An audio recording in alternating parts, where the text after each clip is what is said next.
কত ভুল আপনি করেছেন, কত অন্যায় আপনি করেছেন, কত পাপ আপনার হয়েছে, কত মিথ্যা আপনি বলেছেন, কয় ওয়াক্ত নামাজ ছেড়েছেন, কয় লাখ টাকা ঘুষ খেয়েছেন, কত যৌতুক আপনি খেয়েছেন, কত মিথ্যা আপনি বলেছেন।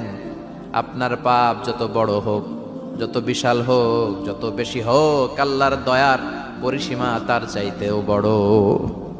আপনার পাপ, আপনার অন্যায়, আপনার জুলুমগুলো যদি হয় খালের পানির সমান, বিলের পানির সমান, আল্লাহর দয়া সাগরের পানির সমান। আপনার পাপ যদি হয় সাগরের পানির সমান, আল্লাহর দয়া মহাসাগরের পানির সমান। আপনার পাপ আর অন্যায় যদি হয় পাহাড়ের সমান, আল্লাহর দয়া আকাশের সমান। আপনার পাপ যদি হয় আকাশের সমান, আল্লাহর দয়া আরশের সমান। এজন্য আল্লাহ বললেন, ইয়া আইয়ুহাল্লাযীনা আমানু তুবু ইলাল্লাহি তাওবাতান